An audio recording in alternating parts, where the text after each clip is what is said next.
So at this time, I want to invite all of our elected officials that are on the panel to go ahead and come forward as well. So we have County Treasurer Dolores Ortega Carter. We have our County Judge, Sarah Eckhardt. We have District Judge Darlene Byrne. We have ACC Trustee Sean Hassan and AISD Vice President Geronimo Rodriguez. Please give them a hand. Hi there, good evening. I'm Laura DeGresh. I'm with Caritas of Austin. I'm the Volunteer Coordinator of Direct Services. Caritas of Austin is an agency, a nonprofit right downtown, a local agency that works to serve the homeless here in our community. Homeless individuals may come in various different forms. They could be anybody, for example, somebody from another country fleeing persecution. Caritas of Austin has been resettling refugees for over 40 years. It could also include somebody that's recently experienced homelessness. Somebody that's fell through, recently maybe lost a job or had an incident, maybe a medical emergency in the family. Somebody that's recently experiencing homelessness. We also serve veterans in our community and their families to make sure that they also have access, especially if they're experiencing poverty or homelessness here in our community. So we've been part of the local initiative to end homelessness for veterans here in Austin. So Caritas does work with various types of different homeless individuals. We start with housing. That creates the stability that we can use to create a foundation so that we can work and make sure that each individual can reach their own goals. That may include, as we've been talking about, work advancement, workforce trainings, different job placements in the community, or even anything from better financial planning and budgeting with our education team, or really just assimilating into Austin if they're going through a refugee orientation. We have education, we have employment services, but also a pantry and kitchen for our community. So we try to vary the different needs that an individual might encounter so that we can make sure that when they leave, that they are stable and ready to make their goals.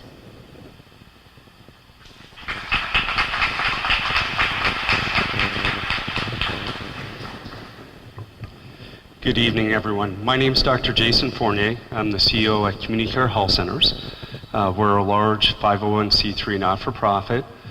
We provide primary medical care, dental care, and behavioral health care to individuals here in Travis County, regardless of their ability to pay for services, their income status, or how they find their way to us. It's my distinct pleasure to be here this evening. This is such an important topic. Many of the things that we do as health centers, not only at community care, but health centers across Texas and across the country, is really trying to address disparities. And those disparities as it relates to being able to access care. And over the years, one of our strongest learnings is that health is really determined by an individual's access to resources. And resources really dependent on your available income and financial resources and other factors in terms of from a societal perspective. And so we see a direct impact on individuals' health when folks have access to lower resources. Now, Travis County and Austin have some tremendous resources. We have critically important partners, be they through Central Health, the City of Austin, Travis County proper, but we also recognize that there's a lot of need within the community that still continues to persist. In 2016, we served almost 93,000 unique individuals. We provided care to to those 93,000 individuals almost 350,000 times through medical physicians, dentists, nurse practitioners, behavioral health folks. And what we see then is almost 98% percent of the folks that we're serving are at or below 2 times the federal poverty level, and folks actually about 75% of our individuals served are at or below poverty. And so while we're part of a very important solution, one of the things that we recognize is that there continues to be significant needs, and to go beyond just healthcare means how do we as an organization go out into the community, work with our partners to address the underlying causes of the disparities. And those are access to education, access to jobs, access to other resources that are so important. So that's one of the reasons why this conversation is not only important to me personally, but important to us as an organization, important to the communities that we serve. So thank you for the opportunity. One of the asks that I would have to you as individuals in the crowd is if you know someone who's in need of medical help, be it a doctor or a dentist, please send them our way. We're again there to help anyone and everyone who needs assistance. So please do that. Thank you.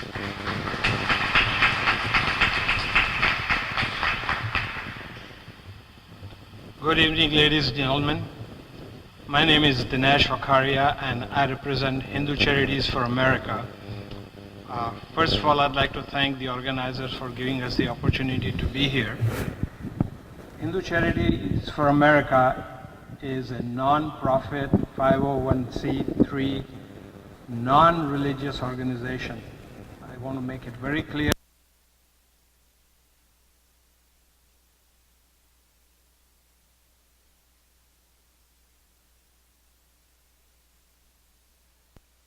Their home, and they are doing something for the community. The main focus of our organization is to provide or help provide education. We believe that income disparity can be removed only through education. So we provide school supplies and scholarships to underprivileged kids in Central Texas. Just to, for example, this year we have given over $75,000 worth of scholarships and school supplies to Maynard ISD, Dale Valley, Austin ISD, ACC, Capital Ideas, Round Rock ISD. So we provide scholarships, and we provide scholarships for vocational education only. We do not provide scholarship for 4 years degree in Russian literature. No, we don't do that. We provide scholarship where after 18 months to 2 years, you can get out of the school and find a job and start earning money and establishing your family. That's what we do. We have been in existence since 2007, so 10 years. When we started, our first year was we had $2,500. And today we are able to give scholarships and school supplies for $75,000. That's 300% growth, and that's something that we have been able to do this. Our motto is give here, live here. We live here and we give money in the Central Texas community. And last year, Judge Eckhardt was our chief guest, and because of her help, we were able to generate some good funds. And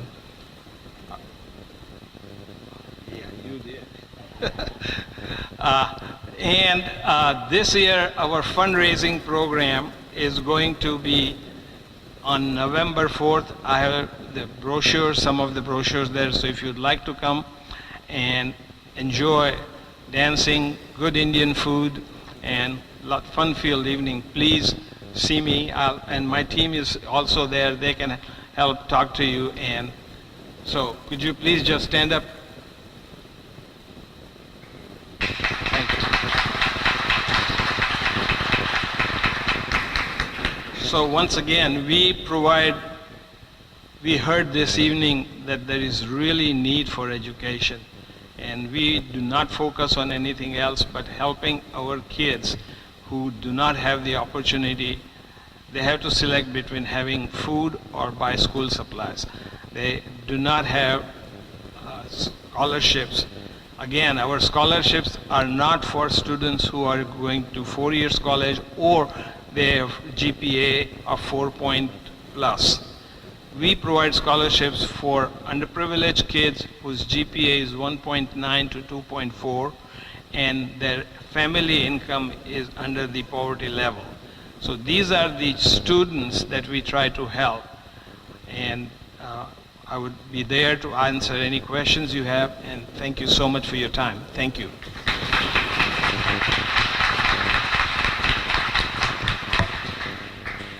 Hi everybody, my name is Pritesh Gandhi. I'm the Associate Chief Medical Officer at People's Clinic. We're a federally qualified health center in East Austin. We're one of the longest serving primary care clinics in the United States, and our mission is to serve patients with dignity and respect. Just a very brief story. Not too long ago I had a 17-year-old that came to my clinic, and it was obvious when she walked into the exam room that the soles of her feet were dusty, and when she walked in she asked our medical assistant for a glass of water and something to eat. And so some time went by and I walked into the room, and throughout the course of the conversation it became very apparent to me that she had walked from her mobile home in East Austin, speaking to the issue of not having access to bus routes to get into our clinic. She had not eaten in at least that day, and she was there because she was worried about her child and wanted to talk about health care for her child. And so in that one case, we spent about an hour and a half. We had our social worker in the room, we had a health educator in the room, we connected this young lady to resources for access to food and stable housing. And at the end of the time, she went to our resource room and learned about resources to getting her GED. But it became apparent in that moment that there are many upstream determinants of health that were affecting her that day in that moment. And for her to make that step to get that job, there is a gap, and the gap is filled by federally qualified health centers like People's and others in this city to get people healthy enough so they can take advantage of opportunities in the workforce. And so, as we were hearing earlier, education is certainly a part of upstream determinants of health, and it's not just K through 12, it's pre-K through 12. And there are a number of studies, Abecedarian study, Perry preschool study, that demonstrate the need for good, high-quality early childhood education. And so at our clinic, we really work hard to focus on all of these upstream determinants of health. And we really recognize that there are adverse childhood experiences and trauma that shapes folks' lives. And we try to fill that gap. So we're happy to be here and we're happy to participate. Nice to see you all.